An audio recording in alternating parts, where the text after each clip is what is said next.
Good afternoon.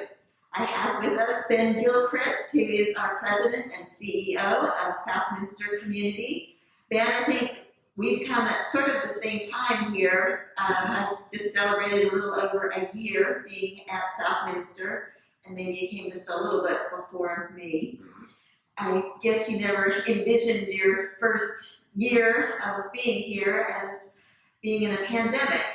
No, I did not envision this when I moved my family here a year ago. And I never thought I'd be interviewing with a medical mask on and an ID badge to prove that I'm safe to be in the building. So I think that we're all in the same boat with that. But no, just like you, I never thought that we would be in this place at this time. So based on your experience then as a licensed home administrator and your years as a former COO, how do you think our community has responded to this pandemic? I think the community responded extremely well, considering that one day we're living normal lives and the next day we literally had to rearrange all of our operations, which you are well aware of, on how we deliver dining services, housekeeping, clinical care, and all things considered, I think that the leadership team and all the managers, supervisors, and staff did an amazing job changing on a dime and continuing to deliver a high level of service. So I think that we did a phenomenal job. Not any one person did it, and I think that we were up against the wall. We did what we needed to do, and we've had great advice along the way from Dr. Clements and medical experts around the community. And we're doing everything we can to keep the community safe. And I don't think there's anything at this point that, by looking back, that I would have changed. Mm-hmm. I mean, you can always wonder more quarterbacks and things, but I don't think, under the circumstances, we could have done much else. Good. How do you think this situation will be reflected upon in years from now? Well, I think it really depends on how long coronavirus is with us and what that toll takes on our industry. I mean, it could lead to regulatory requirements that aren't in existence today. It could lead to different ways that we approach housing and dining and delivery of services. It's hard to say what we'll look back upon, but we will definitely look back, I'm sure, and say that it changed the way that we operated long term in some way, shape, or form. Mm-hmm. Okay, thank you. And on a more personal note, what is it like to be at work and then go home at night to your family? Many people ask me that question, especially the residents, and people that we're acquaintances with back in the community. And to be honest, being that I've been a nursing home administrator for over 20 years and started my career as an administrator in the nursing home, dealing with lots of infections all the time and being around residents, I personally, although it is scary and I would never want to take COVID home to my family, but from my own personal standpoint, I'm a firm believer in washing and masking and using sanitizer and staying safe. And as well as my family, as protocols in our household at home where we make sure to wash before we eat and stay clean and all of that. But I would not want to take it home, and I do worry about my wife getting it. Children are much more resilient and stronger, and more worried about my children being asymptomatic and giving it to my wife and I. So I'm much more conscious of what's going on with this virus than maybe I have been in the past. But I think if everyone does the right thing and stays the course and masks and appropriately wash their hands and do all the right protocols, that really helps in taking away the anxiety. Good. What do you think is the toughest part about this for you? I think the toughest part is putting restrictions on individuals who come here to live their life. Mm-hmm.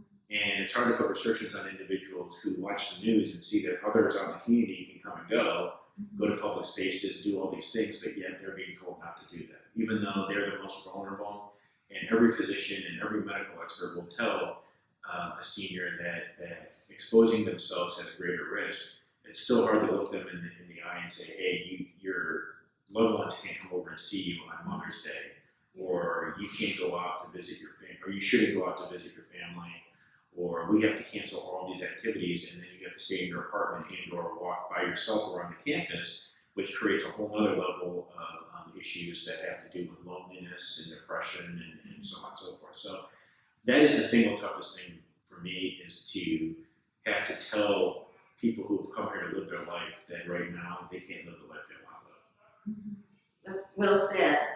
And is there anything else you would like to add as we live through this at this moment? I think I'm hopeful that we'll look back at this and it'll be a marker in time that we will all say, and we'll tell our great grandchildren and our grandchildren and our kids and so forth that we lived through the pandemic of 2020, and we had to do this, that, and the other, and because of it, we all came out stronger, right? I hope that the community is better for this. I hope that we learn a lot from this and take away something from this. But I hope that we never have to go through it again. But if we ever have to, I know that everyone here would be prepared to do the same thing. And I couldn't be more happy to be a part of it. There's so many more individuals here that have really stepped up and taken the lead on taking charge of this pandemic. And there's so many people to give credit to, but most of all, I just love and thank the strength and the support and the compassion from our residents as we have to do the things that we have to do, and they've been absolutely wonderful. So without them, this it isn't even worth being here. So that's, it's been a real pleasure to have to go through this tough time, knowing that we have such great residents and such great people working here. Good. Thank you.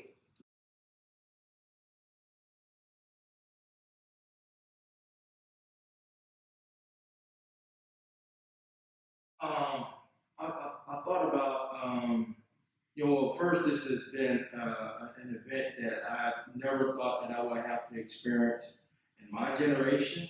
And I thought this was something that was very monumental for our community as a whole at Southminster, being that we are in the healthcare field, and we have different people that makes up this community at different ages of life.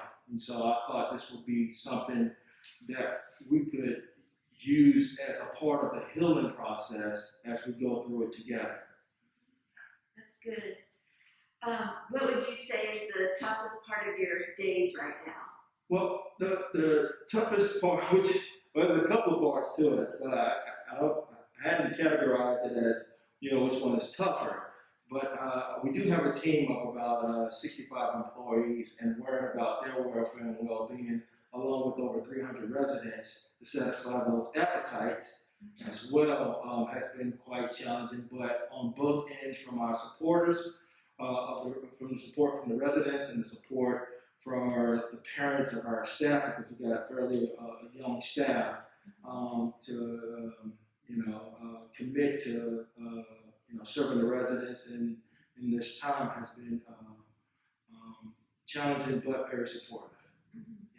And along with that, and maybe you've already answered some of it, what the best part of these days are for you? Well, the best part of these days for me now is getting to know everyone on a little personal level. I think in a time of crisis, you get to find out a little bit more about someone and get more personal with them.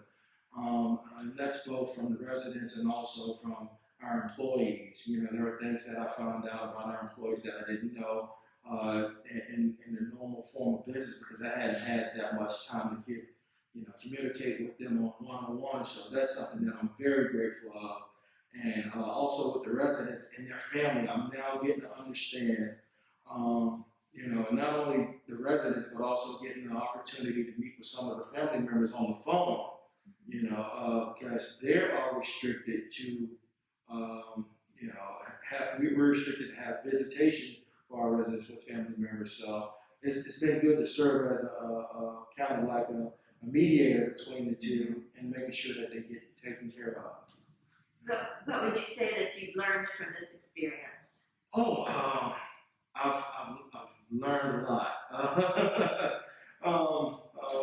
More so, I learned how fear could escalate, and how how to more so problem solve in a time of crisis like that. I've learned to think more clearly and quicker in troubleshooting issues. I've also learned some things about myself where I need to work on in terms of managing my team as well. How to manage and calm those fears. When your phone is ringing off the hook during the normal business days, it's quite different when you have time to answer the phone and your phone is ringing off the hook and trying to respond as much as possible. So there's been a couple of things in this process that I've picked up and continue to learn. Good. And finally, I just wanted to ask you, what's given you comfort and hope at this time? Well, first of all, it's my faith. I am a strong believer that with every adversity, there's an opportunity, and I try to look for those things. And if I can't find them within myself, I'll also start.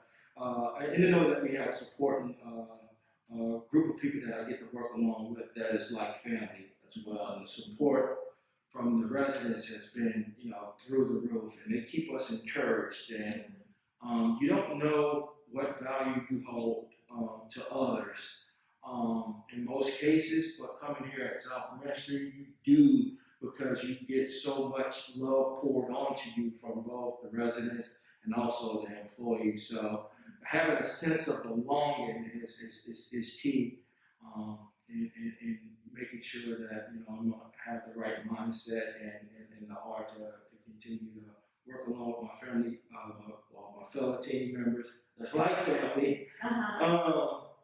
To make it better. Good. Anything else? I just like to say that this is 2020 has been a roller coaster, but I wouldn't change one bit of being a part of these efforts and making sure that we continue to stay close knitted and I'm glad to be here at Southminster. It'll be 4 years. It's the fastest 4 years I've served at any community, and I appreciate the love and support from the community.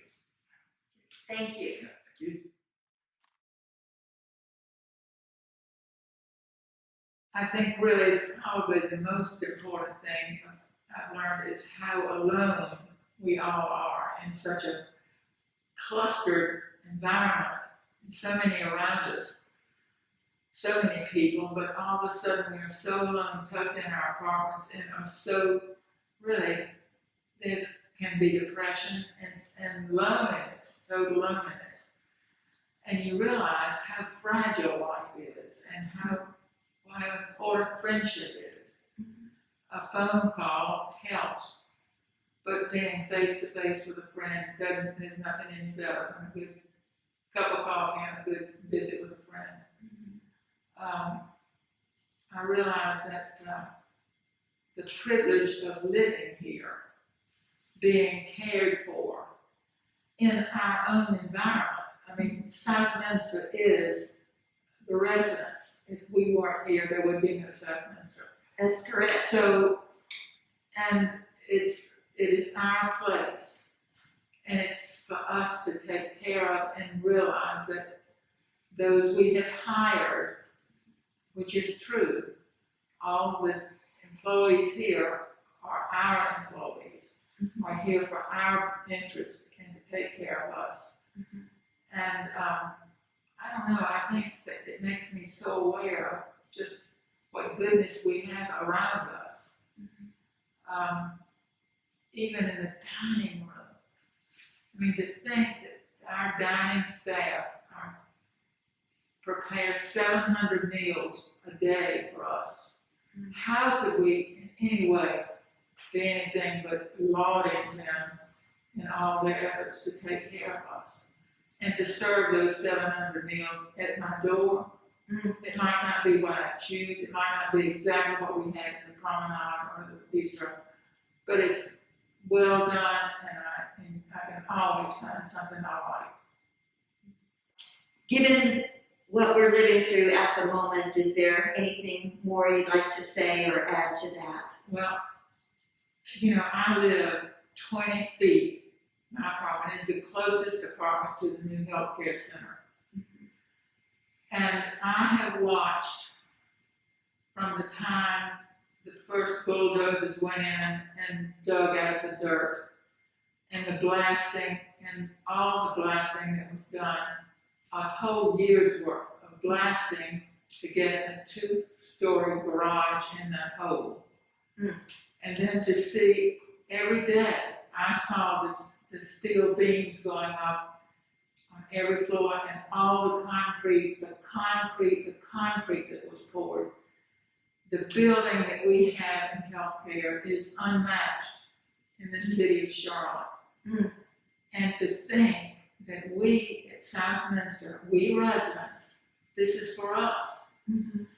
I'm overwhelmed that that Dave Lacey had the foresight to do the planning and so forth, and that we have wonderful Ben Gilchrist to follow through on and taking care of us. But this facility is so important to our well-being, and every single one of us are here for that reason, to be able to be in a facility of be cared for as we reach our ending. And I think that it's something that every single one of us ought to feel proud of and to want to be a part of. And I say a part of, I mean, there's going to be a plaque on the wall beside at the entrance of listing everybody that's been a part of this building. And it's something that I think every single one of us should be proud of and be a part of if we possibly can.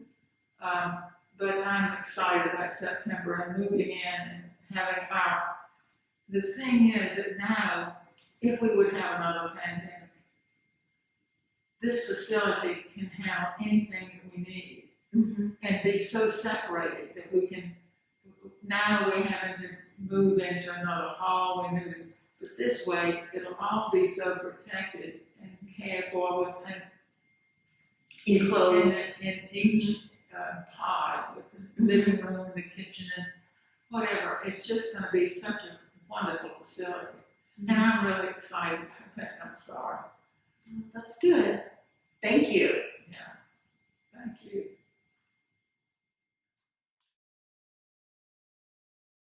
Well, like everybody else who is involved living here or in the outside, being separated from family and outside friends is one of the biggest things that I've had to get used to. Getting used to the stay-at-home restrictions, of course, not being able to go out and get a haircut. And another thing that's been a big change is not being able to, and this is, like a challenge, but not being able to have dinner with Southminster residents where we sit around the table and exchange stories, and that I have missed a lot. So that's been another thing. The gatherings, the cocktail parties, where we welcome new residents, that of course has had to cease. And so those have been challenges. And then one that I did not expect is overseeing a group of paper guys and dolls as we deliver over 100+ Observers, Wall Street Journals, and USA Days every morning, and have them at the door by 7:30 in the morning. And we've become a real little group of people that have enjoyed getting to know each other better. So that's been fun. That's good. So what has given you comfort and hope during this time? Well, now comfort and hope, of course, comfort, the care that we know has been given to us by the management and staff has been very, very important.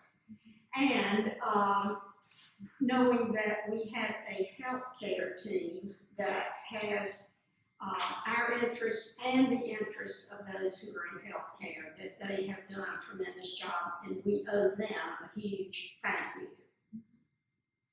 Anything else? Hope to reconnect with family and friends. That'll be the biggest. And also welcoming new residents. Hopefully by August, when we open the terraces and all that, we will be able to welcome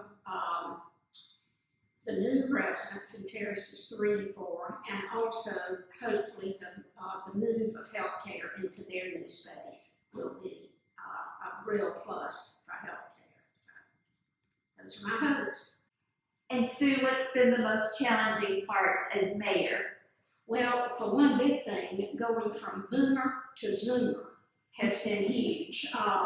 We have been able to have our council meetings on Zoom. We have our executive council meetings and our residents council meetings.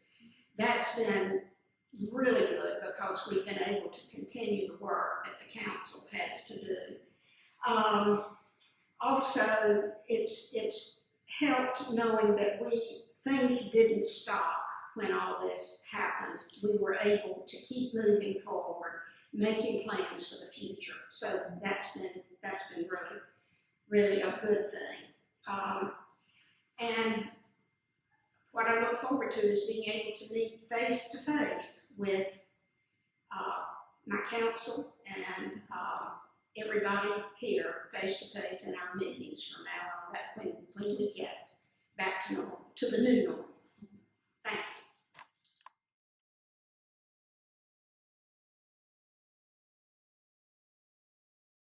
It's been a challenging one. At first, I was just like everybody else. We're facing something of the unknown. It started out, we didn't know if it was going to come to the United States. It was that scare, and then it actually did. And then to find out that here I am as a wellness nurse manager for independent living, that we're at a high-risk population, and what am I going to do to keep people safe? What can I do? So it's changed my life because that's been a focus on, I want to protect everybody and do my best to do that. And it's been a challenge, like I said, but it's been, because of that, we've gotten together so much as a team and really gotten to really focus on what we need to do, and residents have been wonderful. So that's been a big change for me because it's every day, it's the fight against the virus, protecting everybody and still maintaining somewhat of a normal. So it's, like I said, it's definitely been a challenge, and it's, I guess I'm like everybody, you have a little anxiety because we are in the unknown. So would you say that's the toughest part then? Well, it is. The toughest part really is the unknown. We try to do what the CDC says. We want to follow the health department. And we're all in this together. I mean, things change daily, and symptoms change. We're having people that really are asymptomatic to other people, unfortunately, that are losing their life. So that's really been tough to see that is an actual possibility. It's nothing, of course, they're coming out hopefully with vaccines, but we don't have a sure thing at this time. So what would you say is the best part of your day then? Dealing with everybody. As I told a daughter of a resident, we were kind of lightly joking, and I said, I go, come to work and I go home. I don't want to socialize or even risk anything. I've had my groceries delivered forever since this all started, because I want to be able, to protect and know that I did the right thing to come to work. So I told the daughter, I said, this coming to work is my social time. So I said, I still get to socialize with people, and I know, unfortunately, other people may feel isolated, but we are a big family, and it's just to see everybody, we're all in this together. Yes. So how would you say this experience has changed you? I would definitely say, to see, like, as being a nurse, you have compassion. Your heart goes into what you do, and I am passionate about nursing, but I felt the depth of it as being on the front lines. I mean, I've worked in the emergency rooms and things like that, but this is almost like, you are on the front lines of this virus, and you have to kind of really let anything minute aside and keep a focus. And I feel like I've always been able to focus, but my focus is stronger. And my passion is even greater. and you want to achieve a goal. And sometimes those goals are so far away. I know eventually we're going to get to them, but it's maybe, don't ever give up. Always have hope and don't ever lose that. And if you do feel like you're, starting, and it's happened to me, but you have to reach out and you need to do the things that are going to keep you as a person okay. So it's just, I have to, I feel like I'm a strong person, but I almost feel like I'm stronger. It's my armor. I'm going to have a solid armor when I, get out of this. So it's like, look toward the future and say, what have you learned from this experience that eventually you're going to use for something else? Yeah. And ending on a lighter note, as we were talking about right before, how has living through this experience made you feel? It's made me feel that I need a vacation. And I'm looking forward to that vacation. And what are you afraid of? That I'm not going to get a vacation.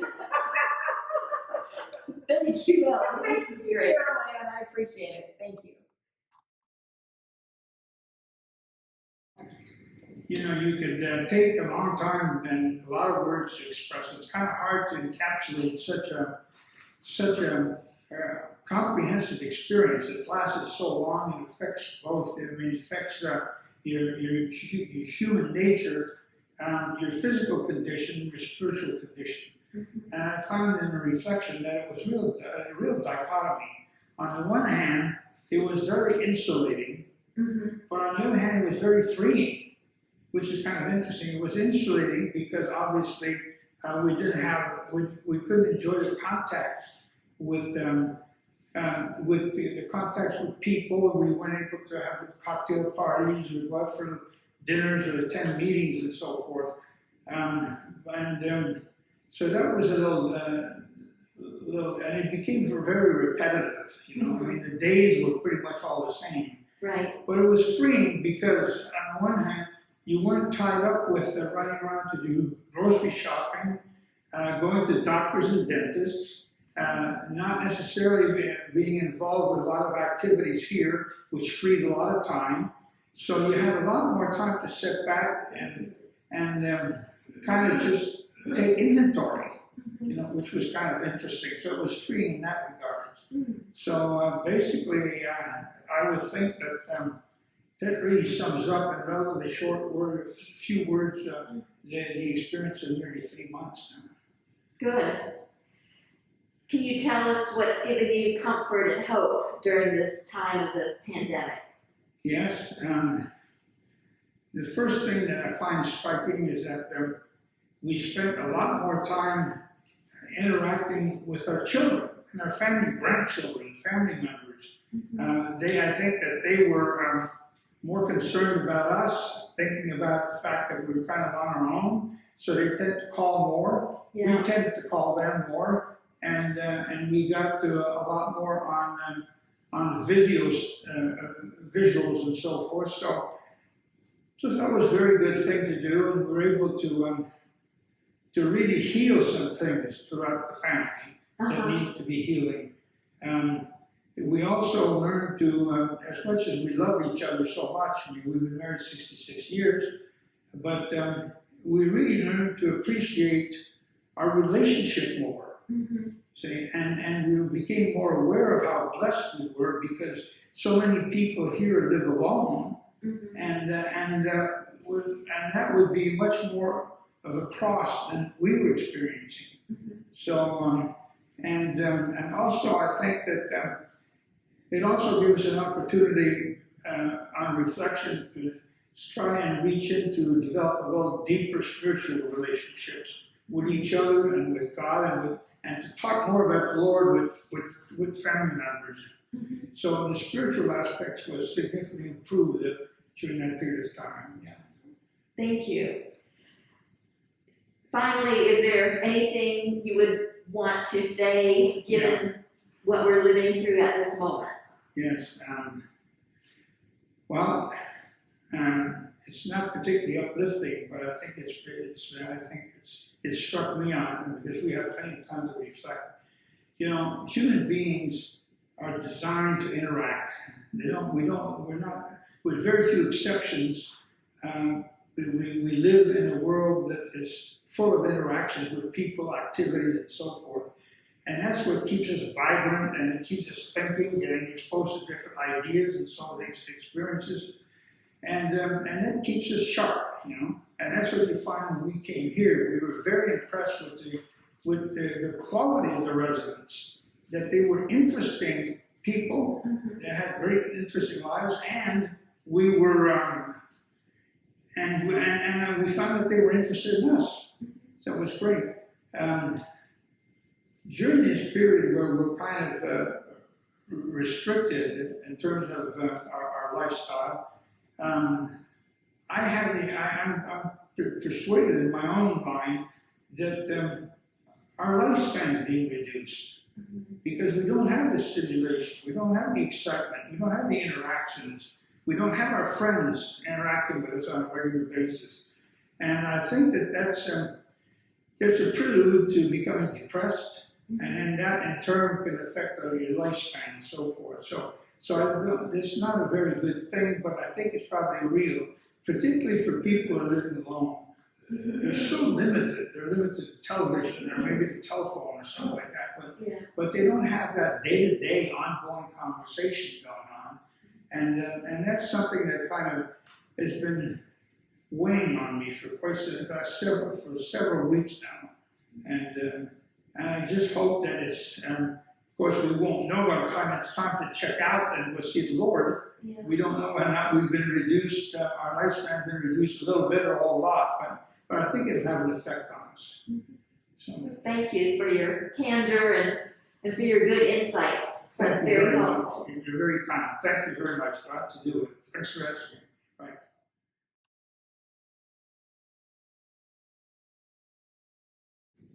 I think what I miss is gathering with people.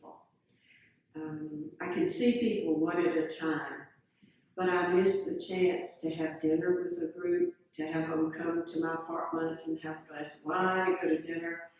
We can talk a few at a time out on the terrace, on the patio, but it's not the same. We're all spread way out, so you need to be close and really enjoying a good time together. I miss that. I miss visiting with my friends in town, and I miss seeing my son and daughter-in-law. I miss the exercise classes and, the chapel service and programs that we have that got us together. Because I see a lot of people that I just don't see now. I miss a lot of people you just miss. You don't always see them in the mailroom or in the hall. Yeah, the communal living, the best That's part right. about That's right. communal living. So on the flip side, what would you say is the best part of your days here now? Well, part of it is the same thing. I like the solitude sometimes. I'm not a restless person, so I can enjoy being by myself. I don't want to always be by myself, but I can enjoy that. I have liked having a relaxed schedule, not being pushed, having some time to slow down and read. I've had the chance to clean out some things, discard and organize, but I confess not as much as I should have because I've always thought, oh, there's always tomorrow. I can do that then if I don't get it done now. And I loved having my sister here. That's been a very important thing to me then. One of the things that I have really enjoyed was the chance to have long phone conversations with old friends, and I've done a lot of that. College friends and those that I maybe hear from only at Christmas or something like that. It's a pretty safe bet that you'll find them at home. Yes. So we can, and they're not in a hurry and a rush to do same, so we get to have long conversations, and that's been very rewarding. I've really enjoyed that. Yeah, that sounds good.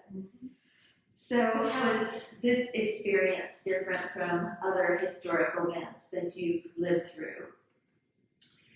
Well, I thought about two things. One was World War II when I was very small. So I don't remember any fear about that particularly or a sense of danger. But I do remember things like blackout curtains and gas rationing, very little sugar, no butter, learning to mash the little orange pellet in the mayonnaise margarine container when you had to squeeze it through that old mushy white stuff to turn it yellow. And I remember my younger sister was a baby, so my mother would sit by the radio and give her a bottle every afternoon and listen to the news to see if she could learn where her brother was stationed. They'd give some troop locations and she knew his unit, so she would listen for that. And of course, I remember walking, probably a mile and a half to some little grocery store that we heard had bubble gum only to find out they didn't really have any. And then polio summers. That was probably, in terms of isolation, the closest that we had to this. We didn't wear masks, but we couldn't go to birthday parties or swimming or the movies or Sunday school or to visit friends. We played in the neighborhood, and that was about it. And How long did that last? well, it would come and go because almost a lot of summers you had an outbreak, and every time you had an outbreak in the summer, things just closed up. Drive-in movies became very, very popular at that time because you could go in a car with a couple of people, your family or maybe a friend or two, and go to the movies. But mostly we just had to play in the yard. We had to have parades and build things. We built a cabin in the backyard one time. It took about one hammer blow to knock it down. But, we took weeks and weeks gathering scrap lumber and putting it up.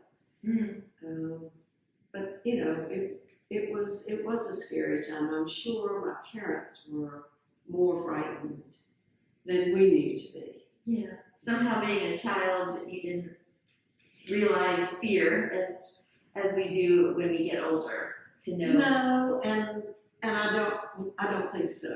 And we everybody was in the same shape. Nobody could go anywhere, so you just made the best of what you had right around you. So what has given you comfort and hope at this time? Well, I'm very happy that my church live streams the service on Sunday. And I don't have my forward day by day in book form, so I can look that up on the internet and I get that daily reading. And I love Bishop Michael Curry, so I have enjoyed his Monday meditations, which he did till the end of May. I think we don't have those, but I look up some of his things to listen to them. I've loved my flowers. My daughter-in-law brought me flowers that I ordered and soil, so I was able to plant my balconies, and that's given me a lot of pleasure. And music. Sometimes it's WDAV and something lovely, and if I've got to clean up, I might put on the soundtrack from the music band to stimulate my activity. And I love the birds. I've noticed how much you hear bird songs now. You notice when an airplane goes by because you don't hear them very often. And there's so little competition for the sounds that you find they just sing and twitter all day long, and it's a beautiful sound. It's very, very comforting and very uplifting for me. Wow, thank you. You're welcome.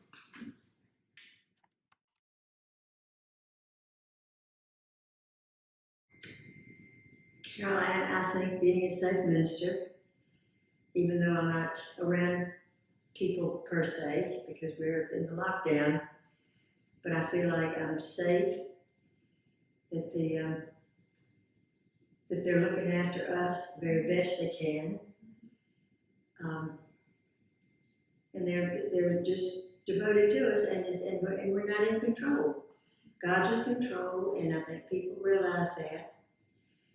I can't imagine being in my home by myself.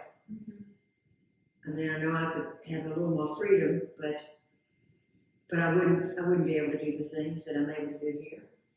Believe it or not, I mean, I'm not talking about jigsaw tables, I'm talking about the thing on the cubie, playing bridge, keeping up with things through the cubie, and I don't know. I just know that when I do talk to people, one of the last things they say is, "Thank goodness we're here." That's, you don't have to explain it all. It's just good. Good, thank you. And is there anything else you want to say to me, given what we're living through at this moment? Glad you're here. I I'll even say for Charlotte, because I'm a Virginian, and when we moved here, my husband's company moved in here, and he was fond of it, and he said, "You gotta leave where you're from. Charlotte's the best place to come to."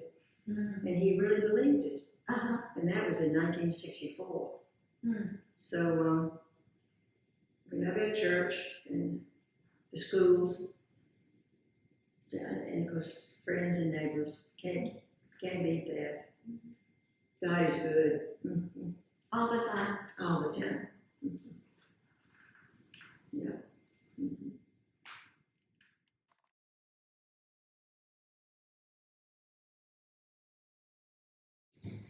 Well, I guess at first I was a little concerned about us not being able to work because residents weren't going to be able to go to the doctor. But they were able to find a place for us, and that was at the front desk. So they've kept us very busy, screening and assisting residents when needed, and delivering packages, and just answering the phone when we can. But we've also been able to take some residents to the doctor. So we've been kept pretty busy. I had no idea that the front desk would be so busy, but it is. And Virginia and her crew do a very good job. So it's given you a new appreciation for what the front desk does. Absolutely. Yes. Absolutely. Can you share what the toughest part of your day is right now? What's the most challenging? Well, the most challenging is having to look out the front door and see residents spending time with their family, and knowing I have to walk out that door and say, "I'm sorry, but you're going to have to leave." Even though we have the signs posted that there are no visitors, the family they can't help themselves. And so they come because they want to see their parents, and I understand that, or their grandparents. But I just give them a little look and say, "I'm sorry, but you're going to have to leave." And most times they say, "Okay," or sometimes they don't quite leave right away, but then I have to give them a second reminder. But I think it's worked out pretty good. People understand, for the most part, that we're trying to keep their family safe. Yes. So, Okay. What would you say has given you comfort and a sense of hope during this time? that the residents do appreciate what we're doing here.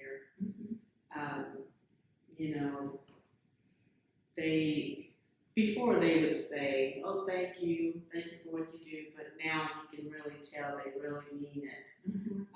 That they appreciate what we're doing, and they understand why we're doing it, and that we want to keep them safe.